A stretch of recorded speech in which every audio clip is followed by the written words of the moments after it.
생활에서 시사까지 우리 동네 모든 소식 로컬 이슈 12번째 방송을 시작합니다. 요번에 주제는 충분히 그 천안함 경실련에서 늘 그 관심을 갖고 있는 인권 문제가 되겠습니다. 타이틀은 금서 논란으로 본 충남 인권 정책의 현주소라는 타이틀로 오늘 40분간 두 분을 모시고 이야기를 나눠보도록 하겠습니다. 어떤 분들을 모셨는지 소개를 해드릴 텐데요. 이 건 관련해서는 또 역시 전문가라고 할 수 있습니다. 많은 취재를 통해서 많은 공부가 돼 있고 또 문제의식을 계속 제시하고 계시는 반딧불 뉴스의 지유석 기자님 모셨습니다. 인사해 주시죠. 안녕하세요. 반딧불 뉴스 지우석 기자입니다. 이번에 벌써 세 번째인데 이게 자주 불러주셔서 감사드립니다. 특히 좀 충남 인권 문제 같은 경우엔 좀 뒤늦은 감이 없지 않지만 그래도 이렇게 공론화의 기회가 생긴 데 대해서 반갑고요. 또 제가 그동안에 경험했던 거 잘 한번 풀어보도록 하겠습니다. 네, 감사합니다. 그리고 충남 인권교육 활동가 모임 붙들다의 붙들이라고 하시더라고요. 그 이준숙 대표님께서 출연해 주셨습니다. 인사해 주시죠. 예, 안녕하십니까. 어제 뉴스에 나왔더라고요. 이재명 대통령께서 혐오와 차별, 용인될 수 없다. 이거 안 된다. 이런 말씀 하셨는데, 네, 시의적절하게 또 저희 오늘 주제가 맞는 것 같습니다. 관련해서 우리 모든 시민의 인권 문해력이 조금 더 나아질 수 있도록 좋은 방송 되길 바랍니다. 반갑습니다. 예, 감사합니다. 그 사실 대한민국이 그 전후 70년인가요? 거의 70년이 다 돼갑니다. 근데 유일하게 이제 선진국이 된 그런 나라라고 합니다. 사실 5천만이 넘는 나라 중에 못 살다가 잘 살게 된 나라는 대한민국이 유일하다고 하죠. 근데 그렇게 이제 갑자기 잘 살게 되다 보니 과연 우리의 그 인권 의식이나 그런 것들은 어느 위치에 와 있는가에 대한 그 문제를 좀 짚어보는 시간이 됐으면 좋겠고요. 사실 저도 이제 그 요번 주제를 가지고 이제 그 인터넷에서 검색을 하다 보니 제가 정말 잘 아는 그 책이 하나 나오더라고요. 그 작가도 굉장히 잘 알고요. 같이 오로라 여행도 갔었고 한데 저 역시 아주 재밌게 읽었던 책이고 저의 그 성감수성 그리고 이제 그 여성에 대한 생각을 완전히 바꾸게 되는 그런 계기가 됐던 책이었습니다. 근데 그 가치 있는 책이 마침 그 대표책으로 이렇게 뉴스에 나오더라고요. 그래서 깜짝 놀랐습니다. 요건 관련해서 이게 절차가 어떻게 돼서 예전에는 뭐 이제 군사정권 시절이나 독재 시절에는 이제 그런 금지된 책, 금서 또는 이제 뭐 노래도 못 부르게 하고 방송도 못 하게 하거나 그런 것들이 많이 있었습니다. 근데 이게 과연 충남도에서 어떤 절차를 통해서 금서가 정해졌는지가 일단 우선 궁금해서 그 부분에 대해서는 네. 지 기자님께서 네. 말씀을 해주시죠. 제가 그냥 간략하게만 이게 어떻게 격발이 됐냐면 충남도의회에서 지민기 의원이라고 있어요. 그때 지금은 무소속이지만 그때 국민의힘 소속이었었는데 그때 공개적으로 이 책을 들고 와서 도의회 본회의장에서 그거를 문제 제기를 한 거죠. 그게 이제 바로 그때 김태현 지사 앞에 두고서 그래서 김태현 지사 그걸 받아보고 바로 이게 금서 조치를 하고 그러니까 저는 그때 그걸 보고 좀 굉장히 의아했어요. 도의회라는 곳이 어떤 도민들의 뜻을 제대로 전달하고 그래야 되는데 왜 갑자기 이런 문제가 본회의장에서 나와야 되는 건지 좀 그 부분이 굉장히 의아했었습니다. 근데 이제 그 계기는 간단하게 말씀드리면 그거예요. 그렇죠. 예. 도의회에서 그 지민규 의원이 예. 그 건에서 대해서 이제 이야기를 했고, 예. 그러니까 금소라고 정해진 최종을 예. 발표를 하거나 뭐 그런 절차가 있나요? 특별히 뭐 그거는 어떤 이제 게 아마 있습니까? 이 대표님이 더 잘 아실 거예요. 네. 그래서 제가 마이크를 오히려 넘기겠습니다. 네. 뭐, 궁금하신 게 절차시라면 절차는 도지사가 자기가 보기에 이러저러한 책들은 어린이 청소년에게 유해한 것 같다. 그러니 열람을 좀 제한하도록 했으면 좋겠다. 이렇게 얘기를 하는데 이게 이제 인권위 권고에도 나오지만 그 개인적인 의견 표명이라고 보기 어렵다는 것이 그 말에 따라서 충남 대표 도서관인 충남도서관이 해당 도서들을 별도 장소에 비치하고 접근을 제한한 거죠. 그 이제 얘기는 그게 금서가 된 겁니다. 그러면은 그 얘기는 곧 그 청소년들뿐만이 아니고 일반인들도 접근이 좀 제한되는. 그렇죠. 그러니까 나이나 뭐 성별 뭐 그런 거 상관없이 이 책은 유해하다라고 도지사가 결정을 한 셈이 되는 그렇죠. 겁니까? 네. 그렇군요. 혹시 그 내용에 대해서 좀 아시는 게 있나요? 대체 어떤 부분이 도지사의 심기를 건드리었거나 아니면은 이 책을 도민들이 읽으면 도민들은 이게 악영향을 줄 것 같아라고 생각을 하게 됐을까요? 그 우리가 짚어야 될 부분이 지금 진행자께서 말씀해 주셨지만 도대체 어떤 책들이었을까? 이 궁금하잖아요. 두 번째는 그렇다면 도지사가 판단하면 이것이 금서가 되어도 되는 건가? 그렇죠. 예. 세 번째는 그럼 이 금서 조치라고 하는 것이 우리 사회에 어떤 의미를 두는 건가? 그리고 뭐 얼마 전에 인권위 공고가 나왔거든요. 이 금서 조치에 대해서 시민들이 진정을 했고 말씀하신 그 책의 저자도 같이 공동 진정을 했고 진정한 지 1년이 넘어서 결과가 나온 거예요. 그래서 그 국가인권위에서 진정을 받고 권고를 누구에게 했느냐? 충남도지사와 충남교육감에게 했거든요. 양쪽 기관이 다 그렇게 했기 때문에 그 양쪽 기관에 권고를 했는데 이제 우리가 살펴봐야 될 네 번째 지점은 그럼 권고 이후에 이 기관들은 이걸 어떻게 받아들이고 있는가 이 부분인데요. 첫 번째는 그 책에 도대체 어떤 책이냐? 말씀하신 것처럼 성평등과 관련된 책 그리고 성교육과 관련된 책들입니다. 이 책들이 유해하다는 이유는 뭐냐면 성평등 책은 남성, 여성의 성평등 뿐만이 아니라 다양한 젠더에 대한 이야기를 다루고 있어요. 그러니까 성소수자 얘기도 나오는 거죠. 이런 것들을 보여주면 안 된다는 거예요. 성소수자 존재를 지워라. 동성애 안 된다. 뭐 이런 이유였고요. 성교육책은 무슨 이유 때문이었냐면 원래 유엔이나 선진국들은 성교육을 보건교육으로 보지 않아요. 이걸 인권교육으로 봅니다. 왜냐하면 자신의 성을 존중하고 내 몸을 내가 결정하는 것 이것이 타인의 성을 존중하는 것과 연결되기 때문에 인권교육으로 보고 있는데 그러면 당연히 자신의 몸과 타인의 인체의 경계에 대해서 알려줘야 되거든요. 근데 이걸 알려주는 걸 적나라한 묘사다. 그러니까 외설이다. 그러니까 유해하다. 뭐 이런 이유들인 거예요.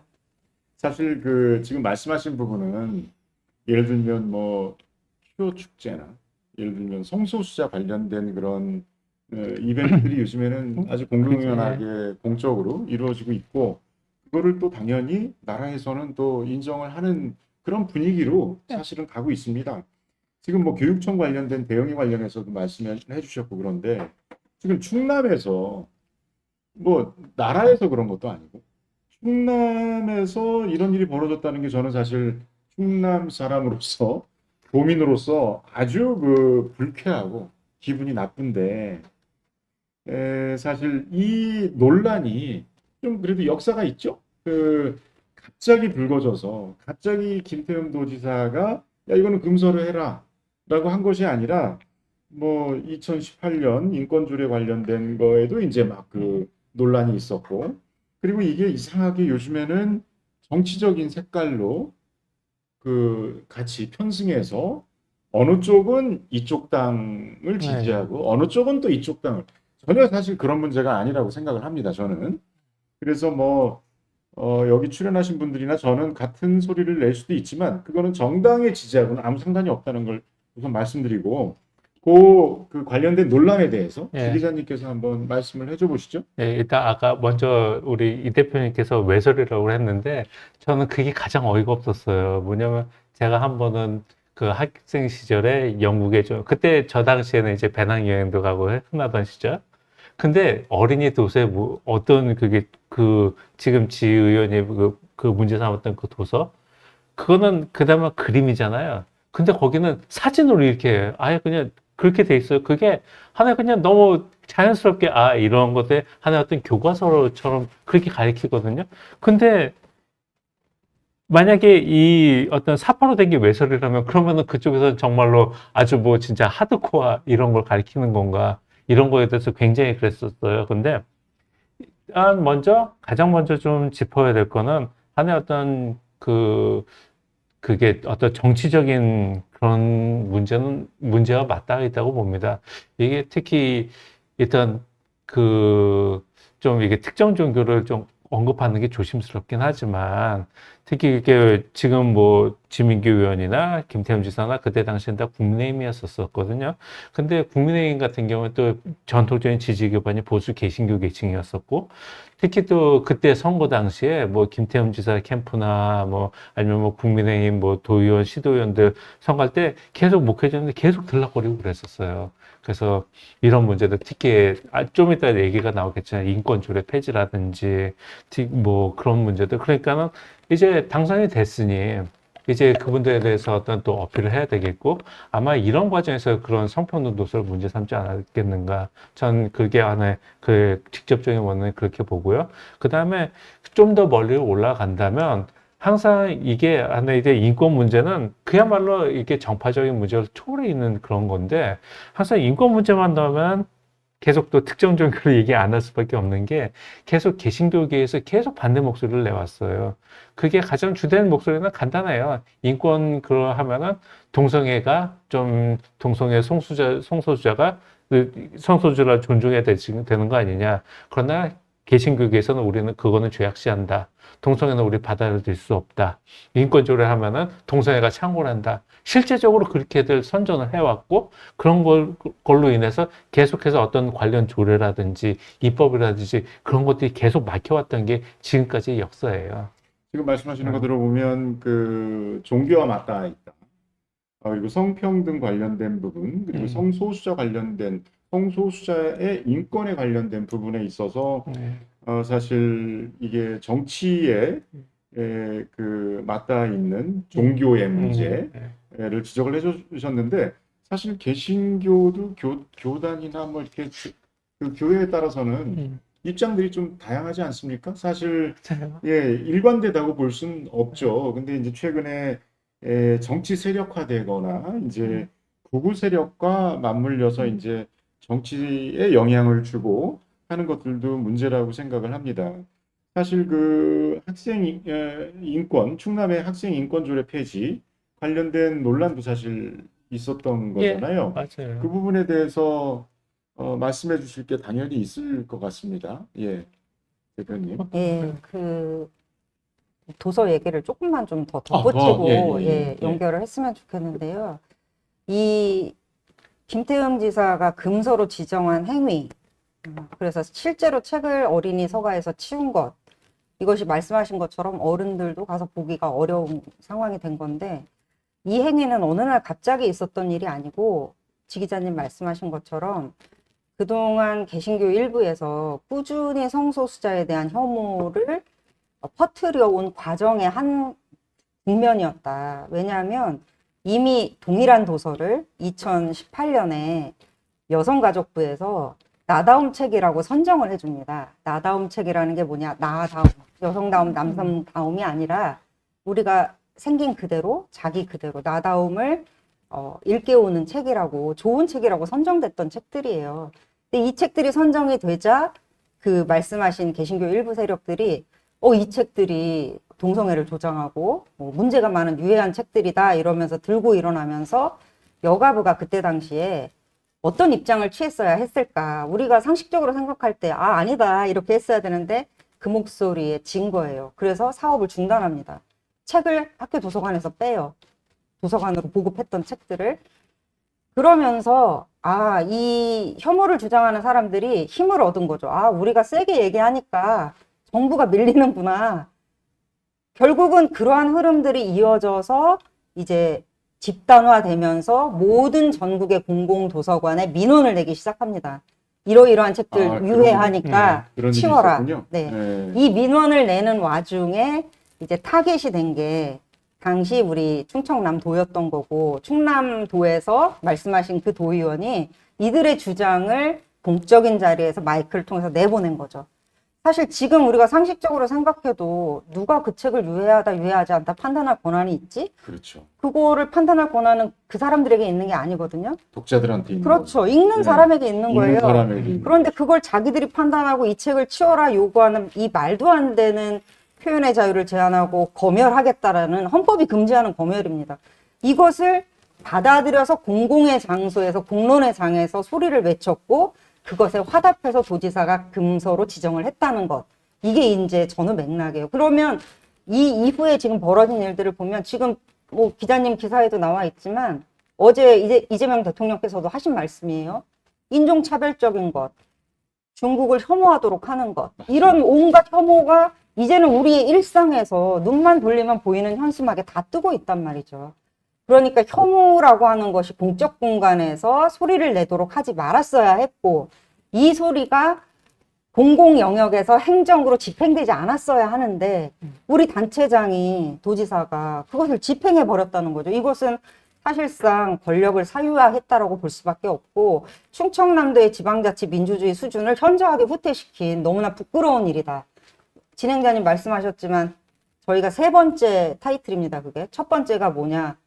충남 도민인권 기본조례를 폐지한 일, 전국 최초로. 두 번째가 뭐냐? 충남 학생인권 조례를 폐지한 일, 전국 최초로. 네. 세 번째가 성평등 도서를 금서 조치한 것, 전국 어느 지방자치단체도 없습니다.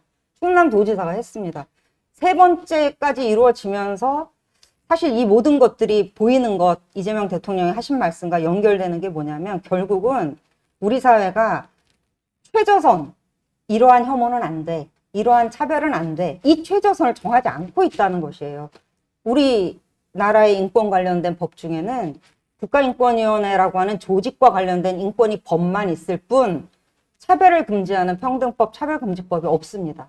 인권기본법 없습니다. 그러니까 입법의 공백, 그래서 말씀하신 것처럼 민주당, 국민의힘 가릴 것 없이 국회의 무능과 공백, 이것이 정부에서도 마찬가지고 법을 제정하지 않음으로 인해서 이런 혐오의 목소리들이 공론장을 차지하게 만들고 그것이 정치의 영역으로 행정의 영역으로 접근돼서 집행되었을 때 그 피해는 누가 보느냐. 인권위 권고문에는 그렇게 나오고 있거든요. 금서 조치는 어린이를 포함한 시민들의 정보 접근의 자유, 알 권리를 침해하는 것이다. 맞습니다. 모두의 권리를 침해하는 상황까지 연결된다는 것이죠. 지금 뭐 짚어주신 내용을 보면 이제 그 국회의 입법이 필요한 부분, 앞으로 이런 일이 발생하지 않도록 하기 위해서는 반드시 차별금지법 관련된 내용이 좀 정리가 되고 입법이 돼야 된다. 한 가지. 저는 사실 중요한 포인트가 교육에도 있다고 생각을 합니다. 맞습니다. 물론 이제 김태흠 지사가 나이가 먹을 만큼 먹었죠. 옛날로 치면 뭐 이제 70바라 보는 나이입니까? 저보다 몇 살 많은 것 같습니다. 저랑은 뭐 그 성인지 관련해서는 많은 차이가 있는 걸로 보입니다만 물론 그냥 한 가지 다양한 목소리로 존중받아야 됩니다. 그 성평등 관련된 것. 근데 사실 제가 볼 때는 그 대표적인 도서로 지목되는 그 이다의 책은 제가 다 읽어봤지만 그냥 솔직한 여자의 목소리입니다. 아니 이런 목소리조차 그 금지를 시킨다는 게 이게 말이 되는가? 그리고 실제 제가 세 딸아이의 아빠인데 아직도 많이 기울어져 있습니다. 사실 많이 기울어져 있기 때문에 여성가족부가 있는 거고. 그래서 역시 그 급격하게 발전해 온 그 선진국이 된 나라답게 정말 충돌하고 있구나. 과거의 가치관과 지금의 가치관이. 그러면은 이러한 이슈들이 사실은 저는 예를 들어서 외국인 노동자라든지 그리고 뭐 그 노인 혐오, 아까도 말씀하셨지만 혐오 조장이란 말이 저는 중국인이 무슨 죄졌습니까? 그거를 통칭해서 일반화해가지고 혐오를 주장하고 하는 이런 것들로 불똥이 튀고 그것들이 또 정치에 기생하고 최근처럼 이제 SNS라든지 그런 특화되어 있는 AI 알고리즘에 의해서 뭐 한 가지 찾아보면 관련된 내용이 계속 저한테 보여지게 되는 그런 환경 속에서는 이게 정말 독버섯처럼 점점 그 사회를 좀먹는 일이 벌어지면 어떻게 하는가 걱정이 되거든요. 예, 이 부분에 대해서 한번 그 지금까지 쭉 취재해 오시면서 그런 부분을 해결하기 위한 어떤 움직임 내지는 그런 것들이 있는지도 좀 궁금하고. 예. 그 아까 이진석 대표님께서 얘기했듯이 우리는 아직까지 이게 최저선이 없어요. 일단 좀 먼저 한 가지 간략간략하게 좀 말씀드릴게요. 이게 개신교계라고 해서 다 그렇게 성소수자를 혐오하거나 그렇죠. 그렇지는 않습니다. 당연하죠. 저는 그게 대한성공회에 다니는데 대한성공회 같은 경우에는 성소수자를 존중하고 축복하고 지금 그게 성공회 최고 수장이라는 영국의 캔터버리 대주교라고 계시거든요. 그분이 최근에 성공의 역사상 최초로 여성분이 되셨어요. 그분 또 평사제로 심호하실 때 성소수자를 축복을 하셨고 그런 분들이 되고 있거든요. 그만큼 물론 외국이라고 해서도 이런 논란이 없지는 않습니다. 그러나 한국 같은 경우에는 좀 독특한 현상을 보이는 게 뭐냐면 지금 2000년대 중반 들어서 신자 수가 계속 줄고 있어요. 교회 수는 자꾸 줄고 있어요. 그런데 그러면 이 개신교계에서 어떤 방향으로 가냐? 이게 교단 내부에서 개혁을 하자는 움직임이 계속 있었지만 그것에 대한 반작용으로 나온 게 바로 이런 혐오 주장이에요. 이렇게 성소수자 아마 이런 혐오 이제 1990년대, 2000년대 이전까지 개신교계는 거의 주된 목소리가 반공이었어요. 그러다가 그 이후부터 차츰씩 이제 성소수자, 동성애 반대 그때 이후로 다 넘어가게 됩니다. 그게 왜 그러냐면 교세 축소와 관련이 그게 교세는 점점 축소되고 특히 젊은이들 사이에는 개신교뿐만이 아니라 종교 자체가 이제 의미를 잃어가고 있어요. 그 가운데서 개신교가 그 방법으로 하나의 어떤 세 결집을 택했고 그 가장 손쉬운 방법이 바로 성소수자 혐오였던 거죠. 그래서 우리 사회적으로도 그러면은 일단 이제 우리나라도 점점 다양화되고 있어요. 그러니까 외국인 노동자도 많이 들어오고 이제 우리 안에 정말로 성소수자가 존재하는구나 이런 거 이제 점점 이제 시야에 눈이 들어오게 시작했거든요. 그때가 2000년대 초반이었고 그래서 2002년도에 노무현 대통령 때 차별금지법을 만들려고 했어요. 그러나 그때 정말 지금 요새 누구 법을 만들면 의원들한테 문자 폭탄 보내고 전화하고 그런 것들이 바로 이때 시작이 됐다고 저는 생각을 해요. 가만히 이게 짚어보면. 그때 굉장히 어떤 집단 행동을 이제 진짜로 하게 된 거예요. 정말 이때는 진보 이런 게 없었어요. 그냥 모든 교회들이 다 나서 이거 차별금지법 되면은 진짜 이 나라가 망할 것처럼 진짜 그때 저도 기억을 해요. 그게 목사님들 그렇게 방울 기업도 독려를 하시죠. 그러고 나서 안 되겠다 싶어서 이렇게 철회를 했어요. 근데 전 이게 굉장히 안 좋은 시그널을 줬다는 게 뭐냐면 개신교에서는 우리가 이제 단결된 힘으로 목소리를 내면 우리가 이제 정치적으로 힘이 있구나 이렇게 생각이 되니까 우리의 어떤 성소수자가 과연 이 기독교계 안에서도 이렇게 성소수자를 과연 이렇게 죄인으로 대할 것이냐 아니면 지금 개신교계 안에서도 논의가 되는 게 성경에 적혀 있는 동서회와 지금 우리 현대적인 담론에서 얘기하는 성소수자랑은 결코 동일선상에서 얘기할 수 없다. 그건 어떤 내용인가요? 이제 지금 그 성경에 나오는 성소수자와 이제 같지 않다라는 내용을 간단하게 한번 설명해 주시죠. 간단하게 얘기하면 그게 동성애는 죄악이라는 거예요. 하나님이 용서하지 않는 죄악이라는 거예요.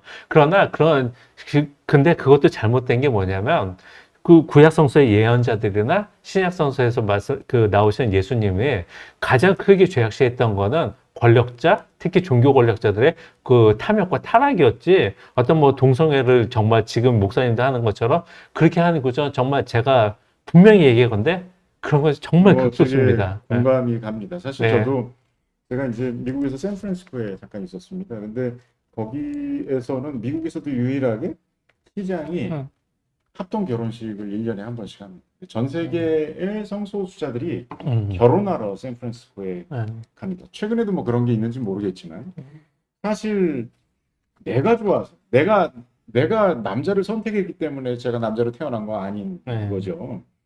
여자로 태어나는 거를 뱃속에서 선택해서 여자로 태어난 게 아닌 것처럼 성소수자 역시 본인이 선택하는 성향은 아닌 거죠. 사실 갖고 태어나는 거기 때문에 그거를 나는 반대해라는 것 자체가 정말로 잘못된 거라고 생각을 합니다. 그런 면에서 볼 때 앞으로 지금 지금 이제 인권 운동, 교육 활동 특히 모임이잖아요, 붓들이. 그러면은 붓들에서는 구체적으로 이 문제 관련한 물론 이제 인권 관련된 활동을 어떤 데 포커싱을 두고 어떤 구체적인 활동을 하고 할 예정이신지 하고 계신지가 좀 궁금합니다. 네, 감사합니다. 관심 가져주셔서. 아, 그럼요. 예, 예. 두 가지로 좀 나눠서 말씀드릴 건데요. 첫 번째는, 지금과 같은 상황이 벌어지게 된 것이 그 단체장이, 권력을 가지고 있는 단체장이 일부의 목소리를 수용했기 때문이잖아요. 우리가 주민자치 민주주의를 하고 있는데, 민주주의라고 하는 것은 헌법에 보장되어 있는 국민의 기본 권리를 지켜주는 선에서 유효한 거거든요. 그렇죠. 기본권을 침해하는 민주주의란 있을 수 없잖아요. 근데 지금 방금 했던 그 도지사의 금서 행위는 권리를 침해했던 행위인 거예요. 위법하고 부당하죠. 근데 이에 대해서 지금 아무런 입장도 내놓고 있지 않아요. 교육감은 즉각 응하겠다 수용을 했고, 이제 각 교육감, 교육청 소속 그 도서관들에게 조치를 취했습니다. 그런데 충남도지사 소속으로 있는 도서관들에게 아무런 조치가 취해지지 않고 있다는 점. 인권이 권고니까, 권고이기 때문에 우습게 여겨도 된다는 것도 문제지만, 실제로는 잘못된 행정행위를 했다는 것이, 국민의 기본권을 침해했다는 것이 결론이 나왔음에도 불구하고 이를 수용하지 않는다?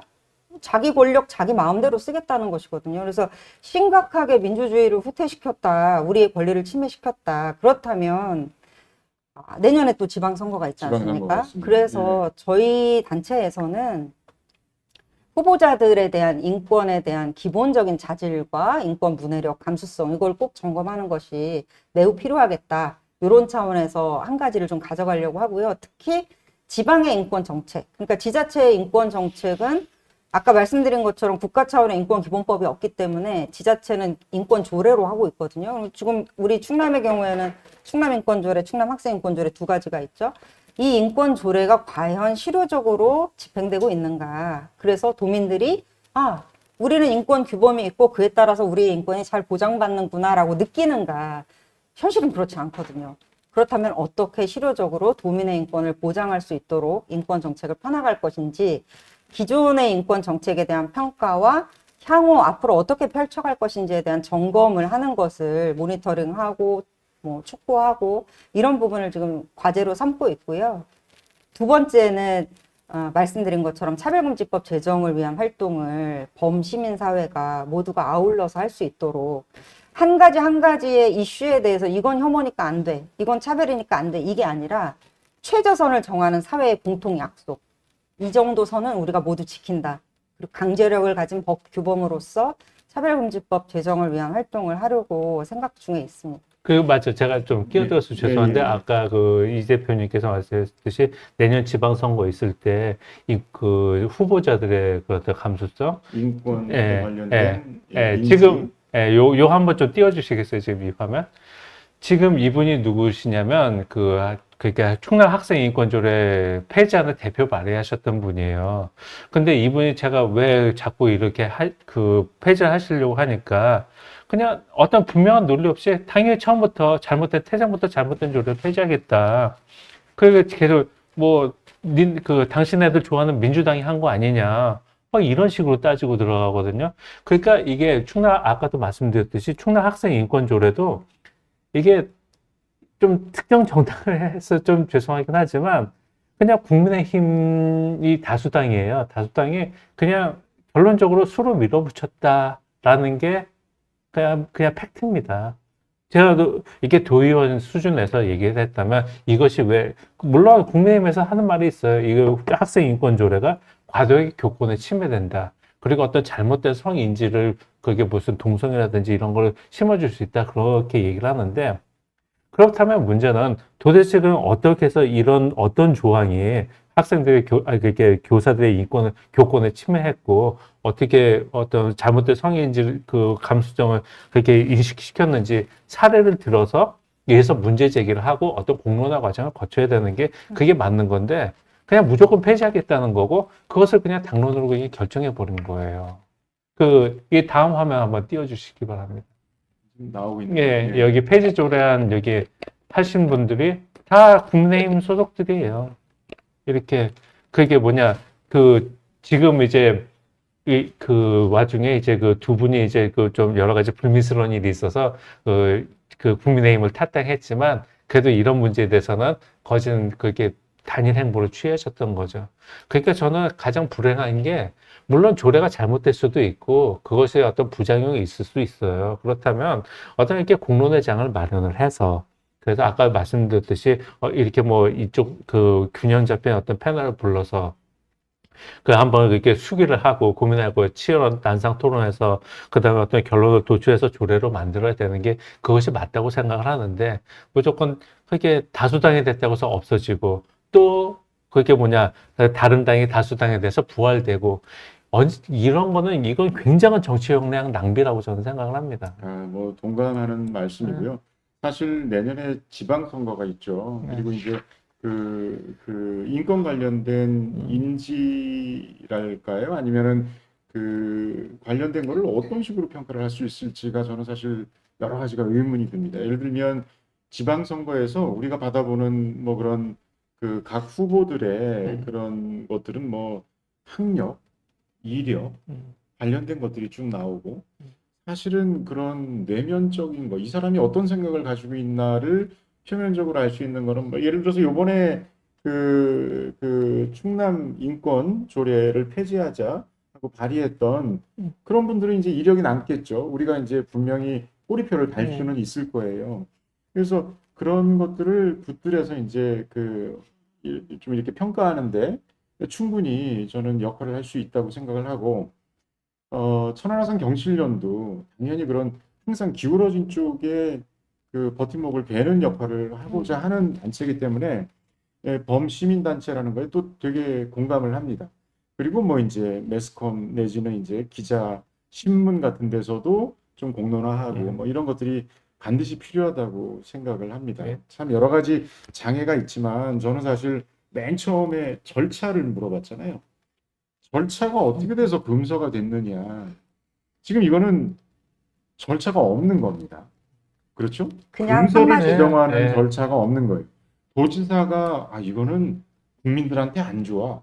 사실은 그 문화 개방을 할 때 항상 뭐 이렇게 갑론을박이 20년 전인가요? 있었습니다. 이 문화적인 걸 개방을 하면 일본의 문화 식민지가 될 것이다. 네. 근데 지금 어떻게 됐습니까? K 컬처가 네. 완전히 세계적인 K만 붙으면은 뭐 다 날아가는 형국이 됐기 때문에 이런 부분도 좀 더 우리의 목소리를 내서 우리 것의 절차가 필요하지 않나. 이제는 뭐 사실 예를 딴 데서 찾기가 힘들 정도로 여러 가지가 이제 많이 앞서고 있는 그런 부분인데 여전히 그 우리가 참 고민스러운 부분 중에 하나입니다. 근데 그게 예를 들어서 종교적인 것과 정치적인 것들이 맞물려서 자기의 일정한 그런 고정 지지층을 확보하는 차원에서 정치적인 관점에서 이런 그 결집을 노린다거나 하는 그런 정치적인 언어로 인권을 봐서는 안 된다. 저는 사실 정말 그렇게 생각을 네, 하거든요. 저도 바로 예, 바로 그겁니다. 예, 네. 그러니까 뭐 한 번은 이게 국민의힘 소속 의원분이 저한테 이런 얘기를 해주셨어요. 뭐냐? 이게 충남 학생인권조례 그거 폐지해도 욕 먹고 폐지 안 해도 욕 먹는다는 거예요. 그 뭐냐? 폐지를 안 하자니 또 이제 나는 그 지지 기반이었던 기독교 그 목사님들도 눈치도 보이고 또 하자니 또 이렇게 또 공론화하게 논란이 되고 그러니까 참 가장 문제는 뭐냐면 이게 그 정치인들의 어떤 인권 감수성도 좀 문제가 있다고 생각해요. 이거 인권이라는 건 이렇게 어떤 지지층 봐서 이게 폐지하고 이럴 게 아니거든요. 근데 사실 현행 특히 어떤 기초와 나 광역 그게 정치인들 같은 경우에 검증할 수 있는 방법이 사실상 없어요. 사실 그리고 이렇게 또 이게 지방자치 행정에서 뭐 도지사라든지 시장이라든지 정말 자의적으로 행사할 수 있는 그런 어떤 법망의 허점이랄까? 이런 것들이 이제 좀 굉장히 많으니까 바로 이런 일이 벌어지는 거죠. 사실 이런 거는 좀 전에도 지식산업센터 할 때 좀 입법의 문제가 필요하다고 했지만 이제는 정말로 입법을 좀 더 이제 정교하게 해야 될 때가 되지 않았을까. 바로 그런 생각을 해봅니다. 지금 어떤 뭐 아까도 말씀하셨지만 인권법은 존재를 하지만 어떤 뭐 이렇게 인권을 구체적으로 그 뒷받침해줄 어떤 그런 정교한 법 체계는 없어요. 다만 이렇게 텔레비를 틀어보면 항상 이 민주당이었다고 국민의힘이었다고 이런 옥신각신 정쟁만 있을 뿐이지 정작 국민들이 필요한 아니면 우리 사회가 좀 제대로 기강을 바라잡아야 할 그런 최저선이랄까? 그런 거는 사실상은 없는 상태라서 그래서 결국에서는 어쩔 수 없이 논의는 정치로 갈 수밖에 없다. 그리고 내년 지방선거 때 좀 더 각성을 해야 되고 또 우리 그 대표님이나 저나 또 제 위치에서 좀 유권자들 각성하게 할 수 있는 방법은 좀 계속 고민을 해보려 합니다. 예를 좀 들어서 예. 말씀드리면 이제 청취하시는 분들한테도 도움이 될 것 같은데요. 그 본인이 국민의힘 당원이든 뭐 민주당 당원이든 상관없이 동의하실 얘기가 우리 사회의 상식이잖아요. 그 상식에 따르면 예컨대 이런 거죠. 지금 우리 충남인권조례에 따라서 인권영향평가라는 걸 충남인권센터에서 하고 있거든요. 환경영향평가랑 굉장히 비슷한 거예요. 어떤 이슈나 어떤 사안이 집행되기 전에 도민들의 인권에 어떤 영향을 미치는지를 살펴보는 거죠. 살펴보고 그 보고서가 나가면 행정에서는 보고서에 적혀 있는 여러 문제점들을 반영해서 계획을 수정할 수 있는 거죠. 그렇다면 낭비를 줄일 수 있잖아요. 그런데 이 인권영향평가가 어떻게 이루어지고 있느냐. 상식을 가진 시민이라면 이런 정책은 이거 인권영향평가 해봐야 되는 거 아니야? 도민이라면 당연히 이걸 인권영향평가 해주세요 라고 제안할 수 있어야 맞겠죠. 보고서가 인권영향평가 보고서가 나오면 공개되는 게 당연히 맞겠죠. 민주당이든 국힘이든 상관없이. 공개된 보고서에 따라서 행정을 어떻게 변화시켰는지, 수용했는지, 거절했는지 밝혀지는 게 맞겠죠. 이게 우리 상식이죠.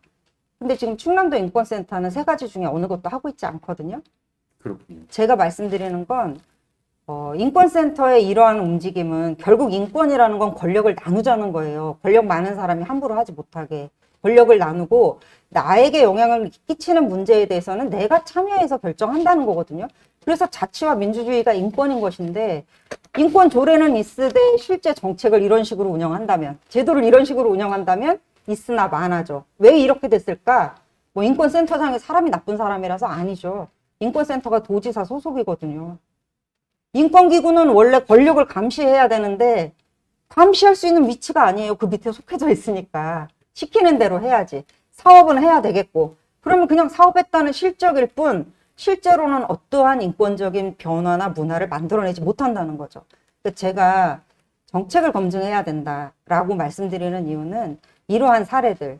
충남 학생인권조례에 따라서 인권 실태조사를 했거든요. 발표했죠. 결과가 나왔습니다. 결과를 보고 저도 이럴 것이다 미리 짐작은 했으나 두 분 아시는지 모르겠는데 교사들이 느끼는 인권조례 때문에 교육이 힘들다. 절반에 가깝습니다.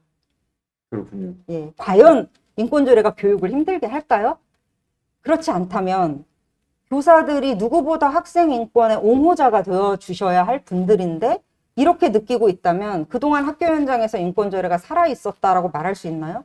당연히 어렵죠. 그리고 어렵죠. 초등학생들은 인권조례 덕분에 우리 인권이 향상된다고 느끼는 비율이 꽤 높아요. 중학생이 줍니다. 고등학생이 최고로 줍니다. 학교급이 올라갈수록 학년이 올라갈수록 인권조례를 효능감을 느끼지 못한다. 이건 뭔가 학생인권조례 만들고 폐지하고 이 난리를 겪지만 실제로는 교육감도 자기 권력 속에서 학생 친화적인 인권 친화적인 문화를 만드는 것에 관심 없어요.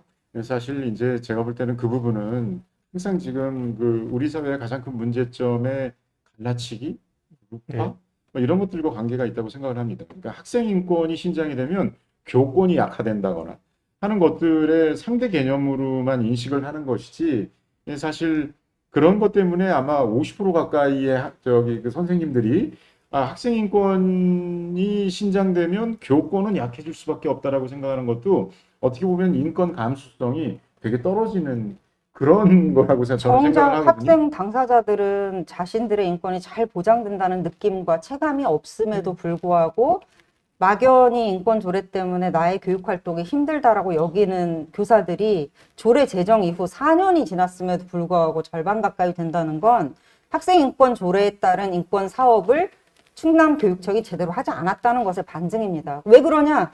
학생인권센터도 충남교육감이 임명하거든요. 예를 들면 이런 질문을 하겠다는 거예요. 학생인권센터가 독립적으로 학생들의 인권을 잘 지켜주기 위해서는 권력으로부터 분리되어야 하는데 학생인권센터장을 예를 들면 공모제, 추천 이렇게 해서 학생인권위원회에서 심의해서 결정한다. 그냥 여러 인사들 우리 공직자 채용하듯이 하지 않고. 왜냐면 그 직무엔 그게 맞으니까. 이런 제도를 운영할 생각이 있느냐. 학생인권센터장을 교육감 임명제가 아니라 공모제와 추천제를 통해서 공신력 있는 제3의 기구에서 전문기구에서 심의해서 뽑도록 할 용의가 있느냐. 이건 다 자치입법의 영역 안에 있는 거거든요.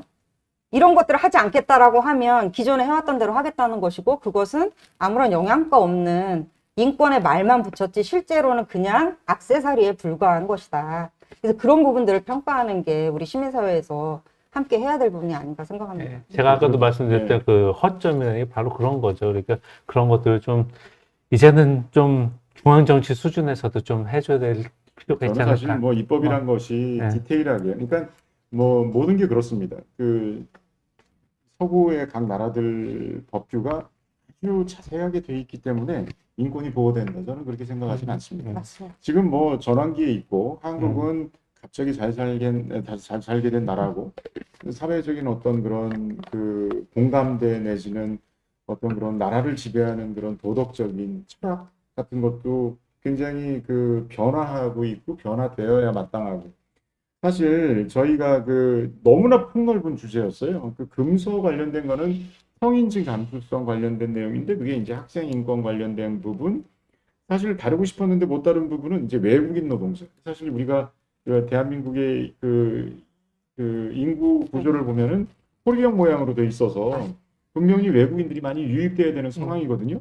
뭐 그런 외국인 노동자 관련된 부분도 그렇고, 인권은 너무 폭넓은 부분을 포함하고 있어서 자세하게 다루지는 못했지만, 짧은 시간이었지만 그래도 전달은 되었으리라고 생각을 합니다.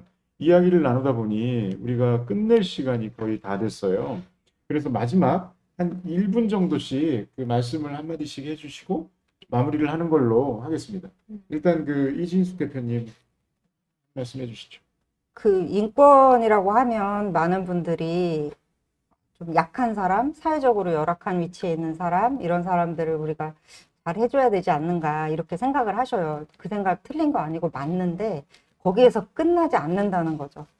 약한 사람이 존엄을 침해받지 않으려면 모든 사람의 존엄을 지킨다라는 사회적 약속이 법규범 제도로 정착되어야 돼요. 제도가 있으되 아무짝에도 쓸모없는 지금의 충남 학생인권조례나 충남 인권기본조례처럼 할 게 아니라 실제로 이게 유지되고 집행이 돼야 된다는 거죠. 그러려면 정치인들의 뭐 감수성과 마인드도 중요하지만 시민들의 깨어있는 참여와 자세가 너무나 중요합니다. 그래서 저희가 인권 교육을 하고 있는 이유도 시민들이 자기 권리의 주체로서 타인의 권리를 포용하고 수용하고 존중할 수 있도록 그런 사회를 만들어갈 수 있도록 인권교육에 저희는 집중을 하고 있는데요.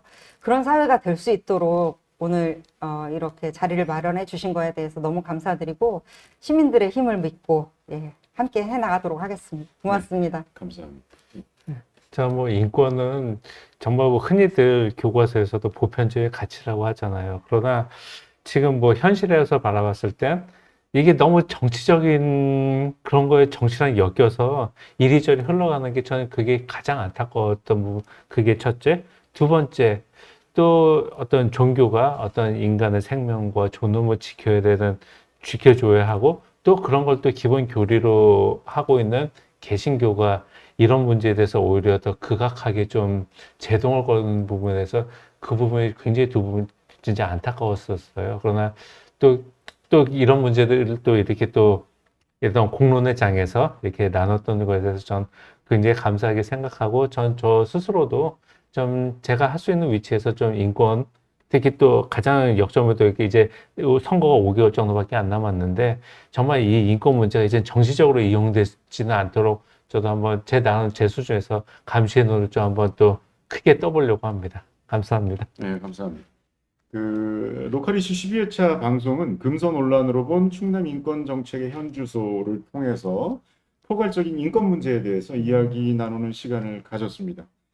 그 천안함 경실련은 로컬 이슈 채널을 통해서 그 어떠한 이슈든 좋습니다. 뭐 반드시 지역 이슈뿐만이 아니라 그 자유롭게 그 답글로 이런 이슈를 달아주세요랄지 뭐 그런 제안을 해주시면 저희가 적극적으로 채용을 해서 한번 전문가분들을 모시고 이야기를 나누는 그런 사회 참여적인 그런 그 유튜브 방송을 지속해 나가도록 하겠습니다.